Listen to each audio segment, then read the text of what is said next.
Canada-U.S. trade talks are expected to heat up in the next couple of months ahead of the mandatory CUSMA review. And while President Donald Trump has repeatedly said that the U.S. doesn't need Canada, some experts disagree. The CBC's Mike Crawley is working on the story for us and joins us from Washington. Mike, I read your piece that's online with much interest, so let's talk a little bit about it. What kind of leverage does Canada have going into these talks?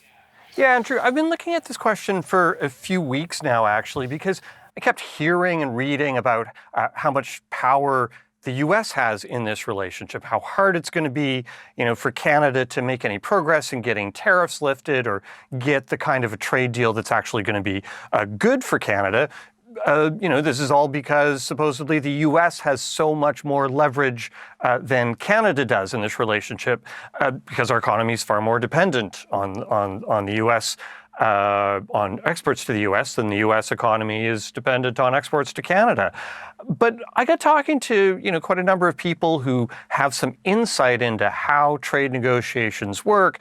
And, there's a pretty broad consensus among them that actually Canada has quite a few points of leverage in these talks if Ottawa chooses to use them. One of the people that I spoke with is Brian Clow. He was in charge of the whole Canada-U.S. relations file for then Prime Minister Justin Trudeau. So that makes him one of only really a handful of people in Canada who've actually been in the room negotiating with folks from the Trump administration. And he told me that from what he's observed over the years, that when the president or his officials react the most negatively to something that Canada does, when they're the most aggressive in their rhetoric, that is a tell. That is an indication that this is an issue that really matters to them, and that's when Canada has leverage. The most recent example that he pointed to on this,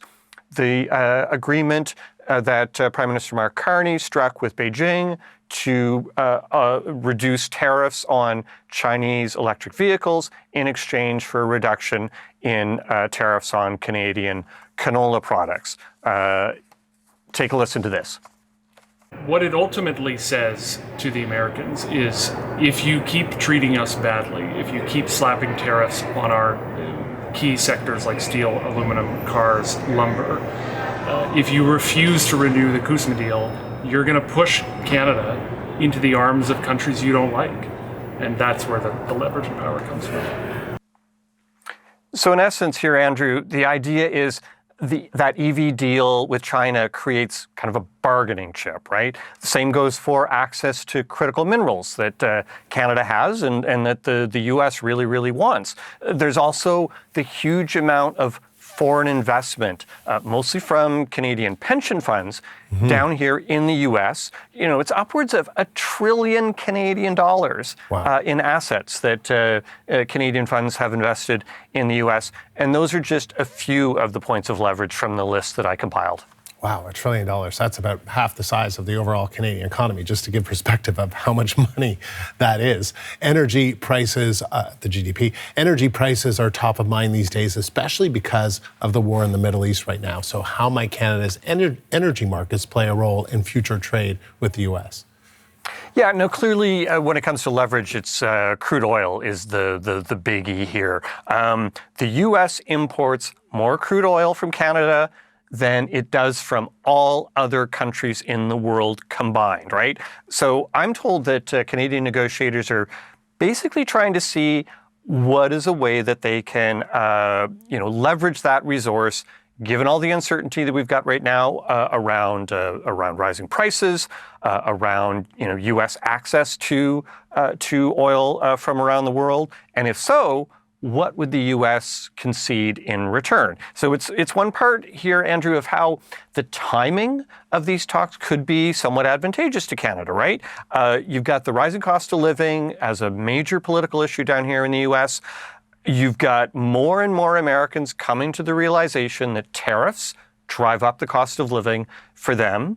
And as the midterm elections get closer, and you've got more and more Republicans in Congress sort of worried about whether they're going to be able to retain their seats or whether they're going to be able to retain control of Congress, that might just give Canadians a little bit more leverage in negotiating some kind of a deal that works. So just to follow your thought, Mike, just as a final point on this, we heard from the U.S. Trade Representative Jameson Greer sort of saying talks with Mexico are moving along nicely. They're not moving along as quickly as with Canada, sort of implying that we're difficult.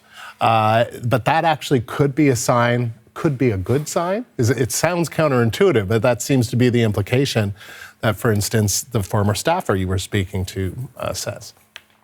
Yeah, the expression "keeping your powder dry." There's been some indication that the Canadians have been unwilling to move forward and do some of the things that the Americans have wanted over recent months.